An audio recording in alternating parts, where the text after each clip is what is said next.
Hi, my name is Yancey Richardson, and this is my first confessional. So, we're going to start off with thinking about how I felt before, during, and after my first day of class.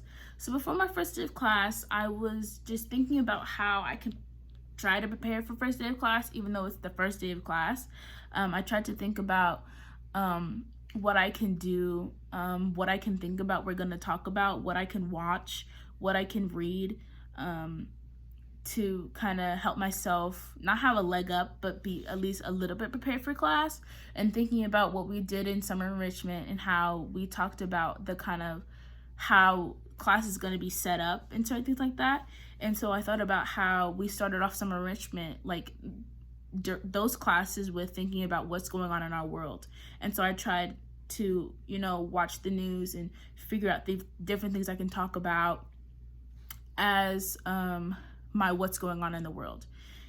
And so during the class, the class was actually pretty interesting and great to listen to and to be a part of, because it was like an intensity, but it was like a good intensity that I felt like I was going to flourish in. And it was a place where I think I can really grow. And it was like the intensity would kind of go like up and down at the same time, but there was still it was still intense, but then the intensity would, like, as I said, go up and down and like kind of flow like that. But it felt like a good place where we had good conversations and we learned a lot in that short amount of time, or in that the all day we were there, we learned so much. And then after, I felt really proud of myself to be able to be in that space and be able to have those conversations. And then also when I was like just sitting in the car and we were driving home, I was just looking at different signs and trying to, like how we did in class, philosophize them and try to look at them and think about, okay, so the characteristics of this thing, the function of this thing, how do I relate it back to the human experience? How do I relate it back to the meaning of life? How do I relate it back to life? So just going through all those things and reflecting on what I learned today, as well as doing this confessional, really helps me keep these things in my mind and keep this information in my brain and lead a life of scholarship, as in making sure I use this information throughout the week, and making sure I go back and review my notes, and going back and reading, and helping myself understand these things, so that when I go back to the next class, that I can be even better than I was the first class. So some nuances in, obviously, class is that obviously nothing is really like, especially like kind of normal in this class. It's very different. It's very interesting. First off, usually when we sit in a circle during class, like we come in and then we create a circle to create like an open conversation. So it's not like you're sitting in rows and like staring at the back of somebody's head, right? You're like looking at everybody's faces, you're seeing each other. You're not just kind of like hanging in the back. Like in a circle, there's no way you can just kind of sit in the corner, because there are no corners in a circle. So everybody is just like in a one loop and in one like unit. So we all see each other, we all hear each other, and we all try to see where everybody's coming from when we're like discussing certain things. And then also when we speak, we stand up, and not just raise our hand and then stand up. We just make sure we stand up and speak. And that to me is like when you're really confident in yourself and you're not just waiting for someone to call on you, you are gonna get up and say it. And that was really interesting to me as well. That's different from like regular school. And then we spent a lot of time discussing a concept or a topic. And as well as with that, when like there's a kind of a question or a question that pops up, like how we did, like we questioned and we interrogated the different slides, and we like interrogated the video as well. And when we interrogated it, we like came up with questions and stuff like that again.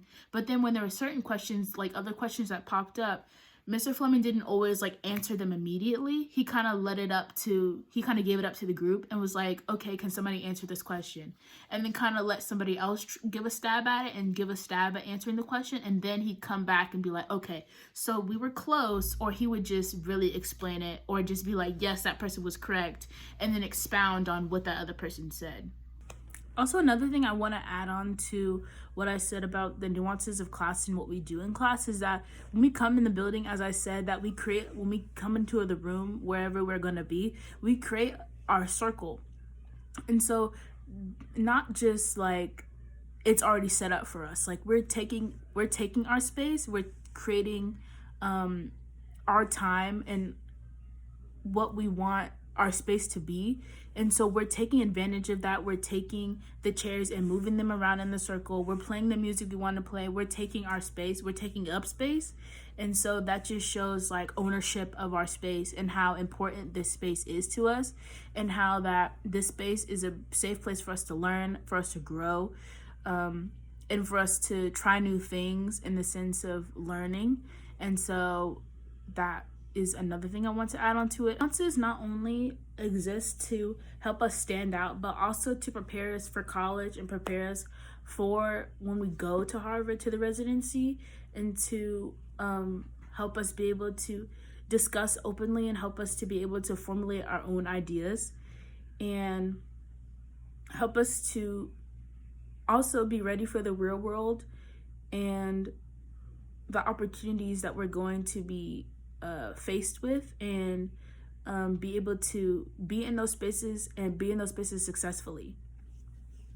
So today in class, as we did the activity where we went outside and we had to pretty much philosophize things. So we had to pick up an object, look at its characteristics, look at its function, and then relate it back to the human experience and relate it back and give it a value and meaning and relate it back to life. So today I picked a planner. And now as you see this planner, it can be any color, but this one is black. It has the months written down, all of the months of the year. You have your weeks written down in the planner. You have you can see how your whole month is laid out, and you can see how how different things are laid out for you, right? And so the function of a planner is to help you, organize your life, organize your year, your month, your week, with all the events that happen in your life, like birthdays, meetings, work, different events that happen in your life. So to relate it back to like the human experience, I use it, I know, for school. I use it for obviously Veritas, keeping up with the different activities and things that we do. And also I use it just to stay organized. So one thing that I think about with a planner is that, like, also God has a plan for our lives as well. So how I think about it is that God has a planner for each of us. He has a plan written out from specific things. Our whole lives are planned out in this planner for each of us. And so you might be praying to God about certain things, about praying to God about things that you want, right? And you're wondering, why isn't it coming to you? Why isn't it happening for you? Why can't I get this right now? It's because you haven't reached that time in your planner yet. You haven't reached that point in your life where you can get this thing. God hasn't given us what we wanted yet because he's preparing us for it. It's like we might be asking for something really big, but he knows we're not ready for it. So he's going to keep preparing us and pushing us forward to what we want. And then finally, once we reach our potential of what we wanted, we're going to get it because we're ready, we've worked hard, and we've gotten there. And he's like, well, this is what's for you. Here you go. Not only is God pushing us to what we wanted, but what he has for us. And what he has for us is greater than anything we could ever think of. So he's pushing us towards his plan, and the planner is his plan for us. When I look at the planner, I think about how it's here to organize. It's here to help us to know when and where we are. So once we reach that point in our planner, once we reach that day, that month, that year, where God is like, yeah, you're ready for this, and it's here for you. So he's able to give it to us at this moment. So when I think of a planner, I'm thinking about how, since it's laid out for us, since we've already won, we've already got the victory, we already have what we want. We just have to get to that point where it's ready for us, it's meant for us, and it's already meant for us because it's already planned out. But when God decides to drop it on us, we're going to be ready for it. And it's just all planned out for us. It's all in our planner. And we just need to stick with God, and he's going to give it to us since it's already there and it's already ready for us. So for the news article I chose to kind of break down and find the problem was an article by NBC News, which says that 33 officers arrested in 3 years, and the sheriff asks, what are we doing wrong? So when I think about this, the question after reading and thinking, after finally going through all my questions, the last question I came up with was, why is it that the person that has been affected or been assaulted by these corrupt officers, either that being women, black men, or black women, why is this not an important issue? Especially since we're talking about a jail. And so in this article, we talk about how these officers who are in the jail, who are the guards, they have been committing crimes, pretty much smuggling contraband into the jails and assaulting or having relationships with the inmates. And so thinking about like what's going on in the whole article, the questions I pretty much went through were why, the first question I thought of is why hire officers that are not passionate about their job and will do anything to make extra cash. Now, as they're smuggling in these drugs or smuggling in this contraband, they're making money off of it. So I'm wondering, why are they doing this just to make money? Like, you're still like committing a crime.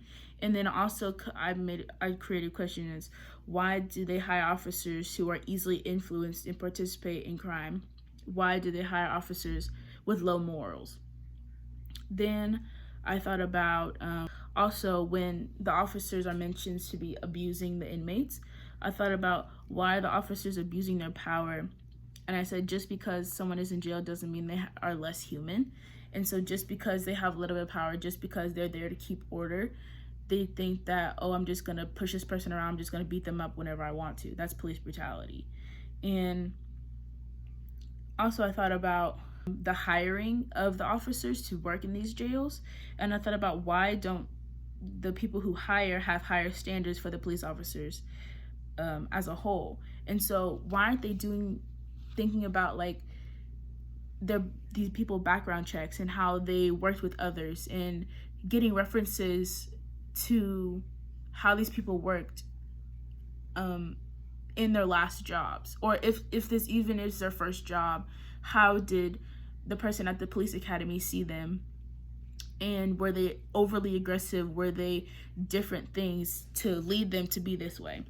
And then I also thought about why are the inmates seen as less human and are allowed to be taken advantage of by the corrupt police officers that work at the jails. And then I thought about since this issue has been going on for a long time, I wondered why these issues haven't been dealt with and just pushed under the rug. Is it because they already have so many problems that they don't even want to deal with it? Why are they just keep hiding it? And why has it gotten so bad where it's just starting now?